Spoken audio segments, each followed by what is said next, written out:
Salam dulur. Saya Lela. Saya Adi. Kami Lady. Deep in the shadows, I know it's hard to put one foot in front of the other. So far is the echo, where do we start? You can learn to discover a million stars.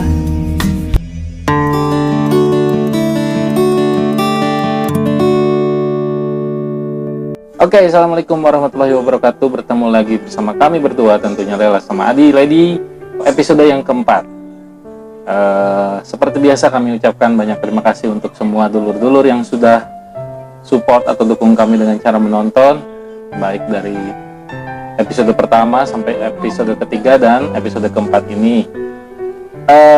Obrolan yang terakhir kemarin itu adalah ada beberapa hal yang cukup menarik buat kita, yaitu adalah pertama masalah prank, saya diputusin, terus pengalaman yang berharga itu adalah ketika saya sakit dan benar-benar drop, tapi cewek saya masih terus support, mendukung. Kemudian yang ketiga itu saya merantau ke Jakarta. Ya.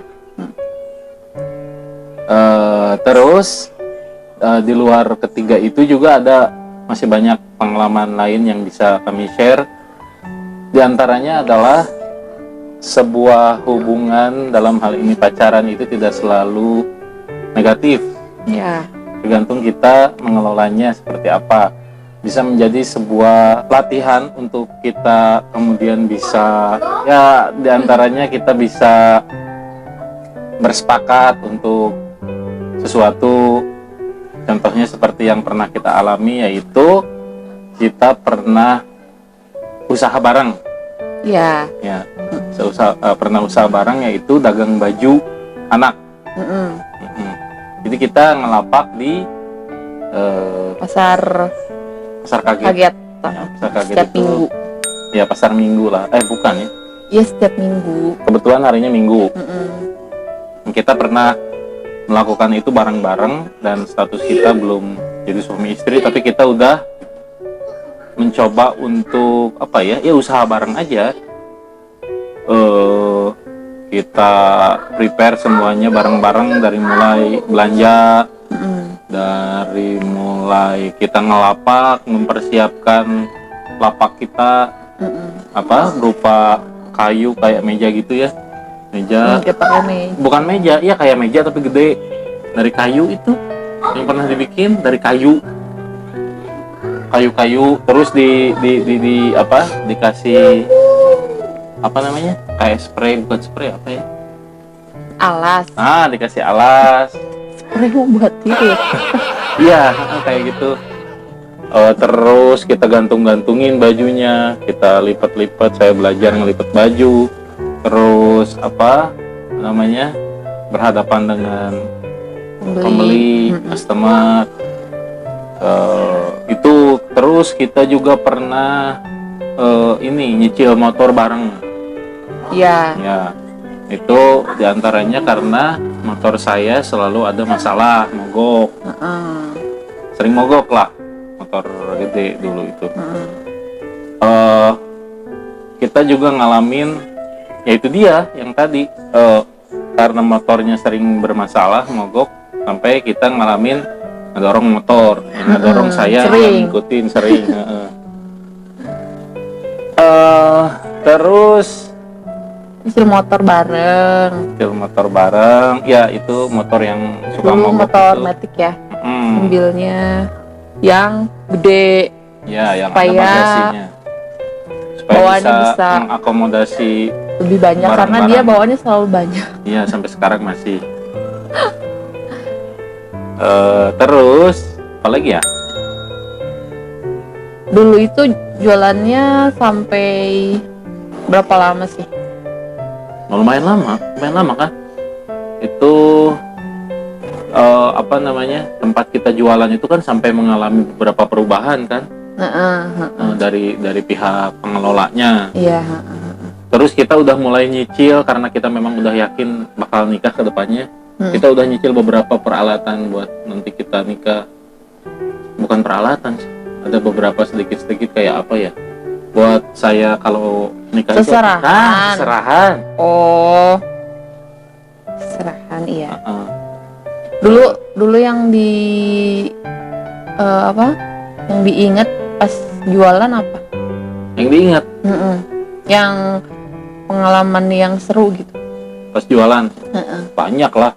Satu, saya jadi dampak positifnya adalah nggak pernah ketinggalan sholat subuh, karena mau nggak mau harus bangun subuh kan. Saya harus pergi nyamper. Bahkan dari rumah itu sebelum subuh, karena subuh di sana di Ring Bandung kan. Itu pertama. Dan yang keduanya dampak positifnya adalah saya bisa kena sinar matahari pagi yang masih sehat. Ya kan? Biasanya masih tidur ya? Iya. Terus yang ketiga adalah yaitu bisa berinteraksi dengan banyak orang di pasar. Iya. Dan itu pengalaman yang seru. Yang keempat, setiap kita dagang bisa beli batagor. Jajan. Jajan. Terus ini pas belanjanya juga seru. Seru ya. Tapi nggak ingat-ingat kalau Nggak. masalah harga ya? Nah itu kelemahan saya itu, masalah harga nggak. Sampai sekarang bahkan kan kami ngewarung di rumah, banyak barang-barang jualan yang akhirnya saya nanya lagi ini berapa harganya. Gitu. Gitu. Terus apa lagi ya? Udah itu nyicil motor, Nyicil motor bisa sampai beres. Dulu tuh jualan Alhamdulillah. tuh sampai nikah ya? Ya, Sampai sampai nikah, sampai hamil, berhentilah jualannya. Ya, Iya begitu. benar. Ya jadi kami harap sih ada hal-hal positif yang bisa bisa ditiru gitu buat teman-teman atau adik-adik kita yang nonton, yang mungkin bisa terinspirasi, yang adik-adik kita yang masih dalam kondisi pacaran, jadikan pacaran itu jadi hal yang positif. Walaupun memang bahasanya pacaran dan memang istilahnya pacaran, terus mau apa lagi? Tapi memang pacaran itu kan konotasinya selalu negatif. Tapi ternyata tidak selalu, selama kita memang bisa membawanya gitu. Seperti ya yang tadi saya bilang, kita bisa usaha bareng, bahkan kita bisa nyicil satu kebutuhan bareng-bareng. Seperti motor, karena motor itu salah satu barang yang kita butuhkan untuk kita usahakan walaupun kita masih pacaran. Dan alhamdulillah semuanya bisa menjadi sesuatu pengalaman yang yang punya manfaat untuk kita. Iya. Jadi seolah-olah kemarin waktu pacaran itu latihan untuk menuju ke sini. Gitu. Kita waktu pacaran pernah pernah ngedorong motor bareng. Anggaplah itu adalah kondisi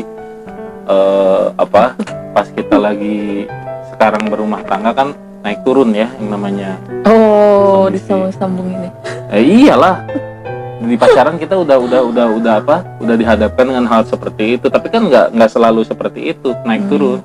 Pas misalnya kondisinya lagi di atas ya kita nikmatin bareng-bareng, alhamdulillah. Pas lagi di bawah ya kita sabar bareng-bareng sambil cari jalan atau solusi untuk kemudian bisa naik lagi ke kondisi yang lebih baik gitu kan. Iya. Ya hitung-hitung latihan lah gitu. Terus apalagi ada yang mau sampaikan? Apa ya, udah itu apa ya? Kejadian apa lagi ya? Ya itu kita pernah putus beneran juga selain di prank. Nggak putus sih, break mungkin ya. Ingat nggak waktu saya awal-awal pulang dari Jakarta? Nggak lupa ya. Masalahnya sih mungkin lebih ke sayanya yang kalau bahasa Sundanya itu gordat, goreng adat. Babarian ngambek terus mukul sesuatu, inget nggak? Serius, inget nggak? Jadi pada akhirnya dia itu memutuskan untuk ya udahlah kita break aja dulu. Dulu itu istilahnya kita sama-sama saling introspeksi diri katanya. Ternyata saya baru sehari aja, ya saya sih nganggapnya itu dia memutusin saya gitu. Ingat nggak? Ya, iya inget. Ingat nggak yang benar? Ya pas udah kerja kan? Udah kerja. Udah kerja, di udah itu, kerja. di leasing ya. Di leasing, itu saya nganterin ke Riung Bandung, ke Riung Duta. Terus saya ingat dikasih waktu 3 hari sama dia, sampai akhirnya dia memutuskan untuk kembali lagi. Ingat nggak? Ya sesuai kan yang diharap. Iyalah, jelas sesuai alhamdulillah. Bisa kita kembali lagi berjualan. Berarti waktu itu sempat break juga jualan kan? Enggak deh, nggak nyampe ya. Itu kondisi kita lagi jualan loh. Iya kalau nggak salah ya. Sorry kalau misalnya agak pabelit alur ceritanya karena udah lama banget. Kalau misalnya digabung dari pertama kita ketemu sampai detik ini, berarti kita udah bareng berapa lama? Dari 2007 sampai sekarang 2020. 13 dong. 13 tahun ya. Di episode 4 ini mungkin kita lebih menghadirkan kondisi yang positif, yaitu kesimpulannya adalah satu hubungan dalam hal ini pacaran bisa juga menghasilkan sesuatu yang positif ya, balik lagi selama kita memang bisa membawa dan mengelolanya dengan baik, tidak melulu ke hal-hal yang negatif. Kita dulu ini nggak sih, maksudnya sempat ada tentangan nggak dari orang tua masing-masing gitu? Kalau dari saya sih pada dasarnya sih enggak, cuman memang ini ngobrolin jadi karena mungkin kan orang tua saya itu ayah dan mama ya. Salah satu dari mereka itu ada ada sedikit trauma yang mungkin sedikit mempengaruhi ke saya, kan anak pertama, yang sedikit mempengaruhi ke ketika saya memilih seseorang ya wanita untuk kemudian diajak menikah. Pada awalnya sih mungkin ada sedikit dari ya orang tua saya salah satunya, karena beliau mengalami sebuah trauma, jadi mungkin sedikit disebutnya selektif gitu. Jangan sampai ada saya salah gitu. Ya, merupakan hal yang wajar sih. Seorang orang tua mungkin itu juga akan terjadi pada kita nanti untuk anak-anak kita kan. Seperti itu, tapi pada akhirnya sih ya udah alhamdulillah nggak ada masalah. Karena orang tua saya ya semua orang tua saya pikir bakal, baik itu orang tua cowok, baik itu orang tua cewek, pengen anaknya punya pasangan yang bisa satu benteng agamanya kuat. Otomatis ketika agamanya kuat, dia punya banyak pengetahuan untuk bagaimana cara bersikap kan, kepada mertua seperti apa, tentu saja kepada suaminya atau kepada istrinya, dan kemudian nanti anaknya seperti itu ya, kayak gitulah. Jadi secara garis besar nggak ada masalah kalau pada akhirnya sudah mengetahui gitu. Terus sebaliknya, kalau dulu lebih ke kerjaan sih. Kalau orang tua kan kerjaannya apa, terus ya nantilah buat kedepannya gimana gitu ya, buat masa depan gimana. Itu sih permasalahannya itu. Cuma udah dijelasin pekerjaannya ini. Apa pekerjaannya, jelasin dong. Iya, pekerjaannya buat ini juga ngajar musik juga gitu, ngajar gitar. Pokoknya intinya tidak tetap aja. Terus ya gitulah, pokoknya suka manggung-manggung kayak gitu dijelasin sampai detail lah gitu. Terus tanggapannya gimana? Tanggapannya apa ya waktu itu, lupa. Nggak tahu. Ya pokoknya sih ya mungkin awal-awal agak maksudnya khawatir. Agak khawatir gitu. Emang Tapi benar dengan kerjaan kayak gitu bisa ya benar gitu. Mungkin mikirnya gitu ya kalau orang tua. wajar. Terus ya udah, tapi lama-lama mungkin ngeliat sendiri kayak gimana sih sampai akhirnya ya udah di ini gitu, dikasih izin. yang memang dari awal dikasih izin. Enggak, Kalau maksudnya apa ya, hatinya lebih terbuka ya, gitu untuk gitu. ke jenjang selanjutnya. Iya betul, gitu sih. Iya sih, secara apa namanya, secara kasat mata, secara visual apa yang kita lihat, memang penilaian manusia siapapun itu, mau orang tua ketika melihat seseorang yang dekat sama anaknya itu nggak jelas kerjaannya.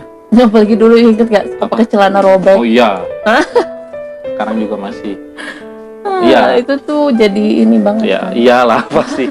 Ada yang ngalamin nggak tuh? Cowok kayak saya dekat sama cewek, terus Celananya robek-robek. setelan bajunya itu nggak karuan. ya itu jadi pelajaran juga. Walaupun memang penampilan itu bukan tidak selalu gambaran hatinya gitu. Iya. Tapi tetap balik lagi, kita juga harus bisa menempatkan segala sesuatu sesuai pada tempatnya. Itu pelajaran juga. Terus apalagi tadi, oh iya, apa tadi ya, saya ngomong lupa. Oh iya, yang tadi memang saya sampai sekarang juga masih freelance ya pekerjaannya, nggak ada yang tetap, tapi saya nggak berhenti berusaha gitu. Saya terus bekerja sesuai dengan apa yang saya bisa. Selama saya sehat, saya bisa melangkah, ya saya kerjain apapun hasilnya.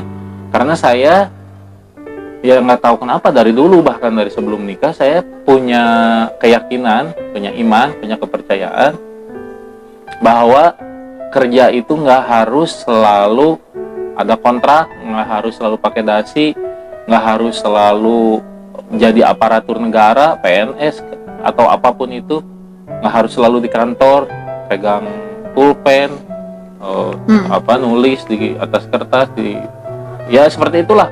Nggak harus seperti itu. Saya percaya dari dulu, selama kita, apalagi kita punya skill atau keahliannya, mau seperti apapun, selama kita bisa membawanya dengan baik, terus kita nggak berhenti berusaha, ya selalu ada jalan. Walaupun memang yang namanya manusia wajar kalau ada kekhawatiran, apalagi yang namanya orang tua ya. Tapi ya percaya atau tidak, ya ini buktinya kita bisa berjalan sampai titik ini. Ya, alhamdulillah bisa sampai beli rumah ya.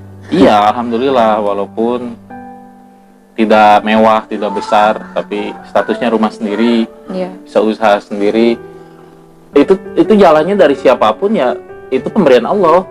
Cuman Allah bisa kasih jalan melalui siapa. Alhamdulillah, kita juga ya sangat bersyukurlah dengan kondisi ini. Terlepas dari semua kekurangan.